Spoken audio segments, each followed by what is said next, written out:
je vais vous parler d'une période qui a été merveilleuse pour moi, insouciante et merveilleuse, je dirais, qui ont été dans les années 70 à 80. Ces 10 années où j'habitais Paris et je ne pensais qu'à une chose, c'est à chasser et à sonner de la trompe. Et avec mon regretté ami Christian Adeline, nous cherchions partout des endroits pour se retrouver et pour sonner. Alors ça a été des parkings souterrains, c'était des caves, enfin c'était glauque et moche. Et un jour, je ne sais pas comment c'est arrivé, je crois que c'est Christian qui a eu l'idée. Il m'a dit, écoute, j'ai repéré un endroit, c'est devant la Tour Eiffel, sous le pont d'Iéna. Il n'y a pas de péniche, il n'y a personne, il n'y a pas de riverains, on va gêner personne, on va y aller. On y est allé, évidemment sans aucune autorisation, comme d'habitude. Et on a découvert cet endroit magique parce que le cadre est exceptionnel. De temps en temps, il y avait des bateaux-mouches qui passaient et on avait des petites standing ovations de tous les gens en train de dîner ou de regarder la scène. Et l'acoustique était fabuleuse. On avait l'impression, un moyen médiocre sonneur que j'étais, avait vraiment l'impression d'être un champion sous le pont d'Iéna. C'était d'une facilité dérisoire. Et on a fait plein de rencontres. On avait organisé que ça soit en fait tous les mercredis. Donc on se retrouvait le mercredi soir avec Christian vers, je sais pas, vers 20h30, 21h. Moi je prenais ma mobilette, une Peugeot bleue, bleu gendarme, j'ai jamais oublié ça, ma trompe autour du cou, et on se retrouvait pour sonner là.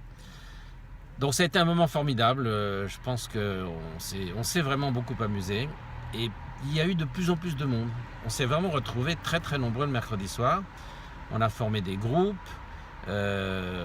C'était très sympa, c'était une période que j'ai adorée. Et parmi ces rencontres, j'ai rencontré mes amis du Rallye Louvard, avec lesquels on s'est évidemment immédiatement bien entendu. On a commencé à sonner ensemble, et puis ils nous ont proposé à Christian et à moi de rentrer dans le Rallye Louvard, d'en faire partie, ce qui était un honneur. Moi en tant que basse, Christian en tant que plein chant, parce que c'était une trompe sublime, Christian Adeline.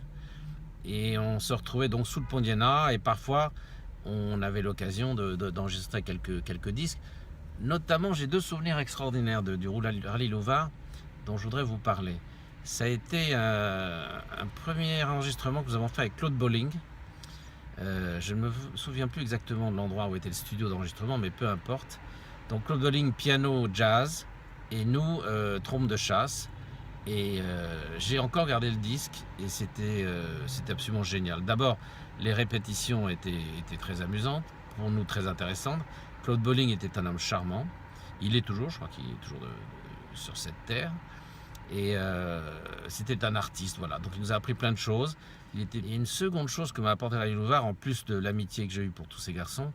C'est un jour, l'un de nous a été convoqué par Yves Mourouzi, qui a fait une semaine entière, une représentation d'une semaine sur la place Vendôme. C'est-à-dire qu'il a purement et simplement fermé la place Vendôme.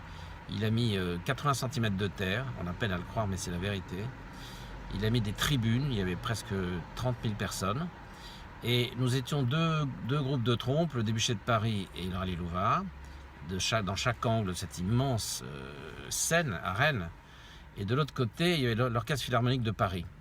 Donc quand j'en reparle, j'en ai encore des frissons parce que Yves Mourouzi avait invité le Cadre Noir de Saumur, l'école espagnole, l'école autrichienne, la garde canadienne, et j'en oublie, je pense. Et c'était un spectacle qui a duré 5 soirs, donc 5 représentations.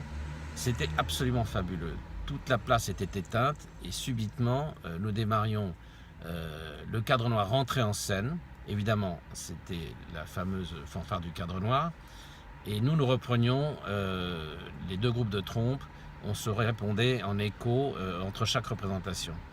Et j'ai gardé un souvenir formidable de ça également, parce que après on allait dans toutes les petites rues, rue de Castiglione, toutes les petites rues adjacentes autour de la place Vendôme, qui est un endroit plutôt chicos. On se retrouvait en tenue de vénerie, on dînait là, on sonnait de la trompe dans les rues, donc c'était un truc surréaliste, avec un Yves Mourouzi flamboyant, que moi personnellement j'ai énormément apprécié.